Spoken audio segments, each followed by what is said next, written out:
Olá, tudo bem? Hoje nós vamos dar continuidade aos conteúdos de Química da segunda série. Sou a professora Núbia Mello e o tema da aula de hoje é reações de oxirredução, número de oxidação. Então hoje a gente vai estar falando especificamente de substâncias ou elementos químicos que doam elétrons e que recebem elétrons. E a gente vai estar falando um pouquinho também das regrinhas, de como que a gente pode determinar o número de oxidação de substâncias, de íons simples, de íons compostos, ok? Vamos lá então? Então, reação de oxirredução e redução. Refere-se ao processo em que há transferência de elétrons entre espécies químicas, átomos ou íons de substâncias que reagem entre si. Essa palavra é a junção de oxidação mais redução, que são processos opostos, porém que são complementares. Uma ocorre dependendo da outra, ok? Se uma substância vai perder elétrons, é necessário que tenha outra para receber esse elétron, ok? Então vamos lá. O número de oxidação representa a carga elétrica de um elemento no momento em que esse participa de uma ligação química. E aí a gente pode estar relembrando, existem 3 tipos de ligações químicas e elas só podem ocorrer por conta dessa questão dos elétrons. Então, as ligações iônicas, nós vamos ter a transferência desses elétrons. A ligação covalente, nós teremos o compartilhamento de elétrons e as ligações metálicas, bem semelhantes às iônicas. Terá um mar de elétrons livres e, num momento ou outro, esses elétrons são captados pelos metais, ok? Essa condição é relacionada com a eletronegatividade. O que é eletronegatividade? É a tendência de alguns elementos químicos apresentam para receber elétrons. Então, toda vez que a gente falar de eletronegatividade, a gente vai estar falando daqueles elementos ou dos átomos que recebem elétrons. E aí a gente pode estar aqui focando na família 7A, que são a família dos halogênios. Então, na tabela periódica, o elemento químico mais eletronegativo que nós temos é o flúor, ok? Então, aqui, ó, em uma reação de oxirredução, ocorrem mudanças no número do NOx. Então, a gente vai estar falando muito esse termo aqui, NOx. Então, o NOx é a mudança nessa quantidade de elétrons que essas espécies vão apresentar. A oxirredução consiste no processo de oxidação e redução. Então, o que é oxidação? O que significa? Resulta na perda de elétrons. Então, quando perde elétrons, aumenta o NOx. O que é a redução? Resulta no ganho de elétrons. Então, quando tem ganho de elétrons, nós temos a diminuição do NOx. Conforme o elemento recebe ou doa, nós teremos as seguintes denominações. Agente redutor é aquele que sofre oxidação. Agente redutor é aquele que sofre redução. Então, nós teremos oxidação, agente redutor. Redução, agente oxidante, ok? Esquematicamente nós temos. Então, nós temos aqui uma reta numérica, nós temos aqui do 0, de 1 a 7 o lado positivo, de 1 a menos 7. Então, como que a gente vai estar identificando quem oxidou e quem reduziu? Então, quando a gente tiver oxidação, nós teremos aqui o lado positivo, ok? Quando a gente tiver a redução, iremos para o lado negativo, beleza? E para a gente determinar os NOx dessas substâncias, dessas espécies, a gente precisa conhecer as regras. Então, a gente vai estar vendo aqui nessa aula 8 regrinhas importantes que vocês precisam conhecer para a gente determinar os NOx. Então, a primeira, todo átomo em uma substância simples, o seu NOx é igual a 0. E o que é uma substância simples? É uma substância formada pelo mesmo elemento químico.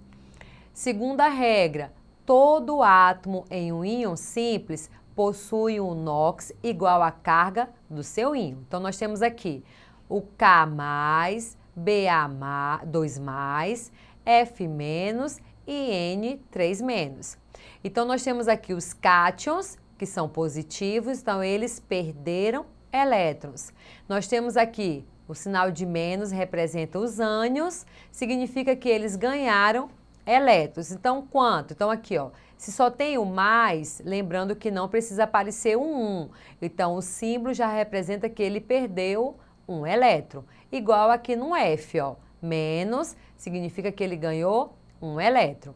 Então, qual vai ser o NOx? Vai ser aquela quantidade de elétrons que ele perdeu ou ganhou. Então, K mais, o NOx dele, mais 1. Ba, que é o bário, 2 mais, o NOx dele, mais 2. O flúor, menos, então o NOx dele, menos 1. E o nitrogênio, 3 menos, então o NOx dele, menos 3. E aqui não importa, tá? Menos 3 ou 3 menos, essa ordem não vai influenciar na quantidade de elétrons, tá bom? Terceira regra. Então, aqui a gente tem uma tabela, vocês não precisam decorar essa tabela. A minha orientação é que todas as vezes que você for fazer o exercício, se você também quiser copiar no seu caderno, é importante. Por quê? Porque você não precisa estar decorando todos os elementos químicos da tabela periódica, tá? Então, metais alcalinos, que são da família 1A, qual vai ser o NOx deles? Mais 1. Metais alcalinos terrosos, que é a família 2A, qual vai ser o NOx desses elementos químicos? Mais 2. O zinco, o NOx dele vai ser mais 2. A prata, o NOx dele vai ser mais 1. E o alumínio, o NOx dele vai ser mais 3. Então, esses aqui são os elementos químicos onde o NOx é fixo. Então, não importa qual seja a substância que eles estejam, o NOx não vai mudar, ok?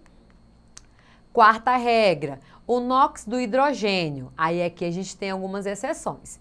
Nas substâncias compostas, o que é uma substância composta? É aquela formada por elementos químicos diferentes. Então, o hidrogênio, o NOx dele vai ser mais 1. Então, nós temos aqui o hidrogênio com o bromo, o hidrogênio com o enxofre e o oxigênio. Nós temos o hidrogênio com o carbono e o oxigênio. Nesse caso aqui, o NOx dele, ó, são substâncias diferentes, porém ele possui o mesmo NOx mais 1. Agora, se ele formar um hidreto metálico, professor, o que é isso? Hidreto de hidrogênio, metálico dos metais. Então, nós temos os metais alcalinos, que são da família 1A, e os metais alcalinos terrosos, que é da família 2A. Quando o hidrogênio estiver ligado a um metal, formando um hidreto metálico, o NOx dele vai se tornar menos 1. Então, nós temos aqui o exemplo do hidrogênio com o sódio, que ele é da família 1A, e nós temos aqui o hidrogênio ligado ao cálcio, que é da família 2A. Tá? Professor, e por que a gente pode perceber aqui, por que muda? Porque o NOx, a gente vai ver lá na frente, ele precisa ser igual a 0. Se o NOx do hidrogênio continuasse mais 1, não iria chegar a 0, porque o NOx do Na é mais 1, o NOx do hidrogênio é menos 1, se a gente fosse fazer aqui, iria cancelar e seria igual a 0, ok? Por isso que muda o NOx do hidrogênio. Quinta regra. O NOx do elemento do oxigênio, na maioria dos seus compostos, é menos 2. Tem uma exceção? Tem sim. Quando ele tiver o fluoreto de oxigênio, o NOx dele vai ser mais 2. E quando ele formar os peróxidos, tá? Que aí o NOx dele vai ser menos 1. Então, essas exceções também você vai estar sempre anotando no seu caderno e estar atento, ok? Então, nós temos aqui o peróxido, temos mais 1 do hidrogênio, menos 1 do oxigênio. Multiplicando pelos seus índices, teremos mais 2 e menos 2. Então, o NOx, a soma vai ser igual a 0. Outro peróxido, que geralmente são esses dois que vocês vão ter contato, nós temos o sódio, lembrando que ele é da família 1A, o NOx é fixo. Oxigênio, como é um peróxido, menos 1. Multiplicando pelos seus índices, 2 vezes mais 1 mais 2, 2 vezes menos 1 menos 2, e o NOx também vai ser igual a 0, ok? Sexta regra, os halogênios são da família 7A, então eles formam compostos binários. O que significa isso? Substância com 2 elementos químicos, eles sempre são os mais eletronegativos, o NOx deles é menos 1. Calcogênios são da família 6A, os NOx deles serão -2. Então, esses são os elementos químicos da família 6A. Sétima regra, a soma dos NOx de todos os átomos constituintes de um composto iônico ou molecular precisa ser sempre igual a 0, ok? Então, nós temos aqui uma substância, o NOx do sódio é +1, do oxigênio -2 e do hidrogênio +1. Então, nós teremos aqui +1, mais, colocando entre parênteses por conta do sinal do menos, -2, mais +1, ele precisa ser igual a 0. E aí nós temos aqui outra substância, o Al tem o NOx +3, o oxigênio tem o NOx -2, ele precisa ser igual a 0 e você vai organizando igual uma função matemática e nós teremos aqui que somando aqui nós cancelaremos e será igual a 0. E a oitava e última regra nós teremos, no íon composto, a soma dos NOx é igual à carga do íon, diferente de quando a gente tiver uma substância neutra. Então, nós temos aqui, ó, um exemplo. Como que eu sei que ele é um íon, professora? Porque tem aqui, ó, -4. E pode ser tanto um íon negativo como um íon positivo, ok? Então, nós temos aqui, ó, o P, que é o fósforo. Nós temos aqui o NOx, que a gente não conhece, a gente vai calcular. Então, 2 vezes x, 2x. Mais, da onde que veio esse 7? Está aqui, é o índice do oxigênio. -2, porque é o NOx do oxigênio que é fixo. Igual à carga do íon. Qual é a carga do íon? -4.